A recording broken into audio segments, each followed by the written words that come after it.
Ekspektasinya ingin lebih memahami petunjuk Allah, tapi realitanya semakin dipelajari justru makin membingungkan. Itu yang dialami teman saya. Ia berharap menemukan pencerahan, tapi justru dipenuhi kegelisahan. Dalam proses pencariannya, muncul dua pertanyaan yang tak bisa ia abaikan. Apakah benar ada hadis yang bertentangan? Dan jika iya, bagaimana kita bisa tetap yakin akan petunjuk Allah? Ikuti kisah lengkapnya dalam video ini. Umat Islam meyakini bahwa hadis merupakan petunjuk dari Allah yang menguraikan dan menjelaskan prinsip-prinsip dalam Al-Quran. Teman saya mulai mempelajari hadis-hadis tersebut secara lebih serius. Namun, ia menemukan contoh-contoh yang cukup membingungkan karena mendapati banyak hadis yang berbeda isi. Ada hadis yang menyebut 1 kali wudhu, ada yang 2, dan ada yang 3. Ada hadis yang melarang salat saat matahari terbit, sementara Al-Quran justru menyuruh mendirikannya.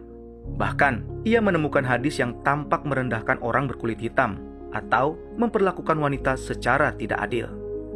Sungguh berlawanan dengan ajaran kasih dan keadilan yang ia yakini berasal dari Allah.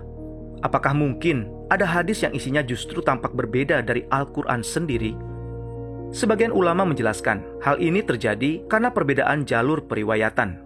Ada juga yang menyebut konteks tidak dipahami dengan utuh. Tapi tetap saja, pertanyaannya sederhana. Apakah mungkin petunjuk dari Allah mengandung kontradiksi? Kebenaran sejati tidak mungkin bertentangan. Firman Allah seharusnya teguh, jelas, dan membimbing dengan pasti. Allah telah menurunkan Taurat, Zabur, dan Injil yang berisi kebenaran firman-Nya bagi umat manusia. Bahkan, dalam Al-Quran diperintahkan, hendaklah mereka, ahli kitab, memutuskan perkara menurut apa yang diturunkan Allah di dalamnya, yaitu Taurat dan Injil. Itu sebabnya, saya mengajak teman saya membaca Taurat, Zabur, dan Injil untuk mengenal kebenaran yang Allah wahyukan. Semuanya bersumber dari satu firman, kalimatullah. Bukan saling bertentangan, tapi saling melengkapi, menyatakan kasih dan kebenaran Allah. Kitab Taurat, Zabur, dan Injil semua menceritakan bagaimana cara Allah menyelamatkan manusia yang berdosa. Semuanya teguh, jelas, dan membimbing dengan pasti, karena firman Allah tak mungkin membingungkan.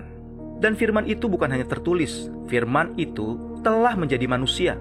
Dialah Isa Al-Masih. Isa Al-Masih berkata, kamu akan mengenal kebenaran, dan kebenaran itu akan memerdekakan kamu. Isa Al-Masih tidak hanya membawa kebenaran, tapi dia adalah kebenaran itu sendiri. Kebenarannya adalah setiap manusia berdosa dan tidak hidup dengan benar. Hanya Isa Al-Masih yang hidup dengan benar dan mengorbankan diri agar hukuman atas dosa kita dapat diampuni. Melaluinya, kita dapat menemukan petunjuk untuk hidup benar di dunia ini, dan juga menemukan jalan yang lurus menuju Allah dan surganya. Setelah membacanya, teman saya mulai tenang. Kegelisahan berubah menjadi keyakinan. Bukan karena ia menemukan semua jawaban, tapi karena ia bertemu dengan pribadi yang menjadi jawaban, yaitu Isa Al-Masih. Jika Anda sedang mencari kebenaran, jangan berhenti dalam kebingungan. Jangan puas hanya karena mengikuti apa yang umum dipercayai. Allah ingin Anda menemukan petunjuknya yang pasti. Bacalah Injil, pelajari kehidupan Isa Al-Masih melalui video kami lainnya.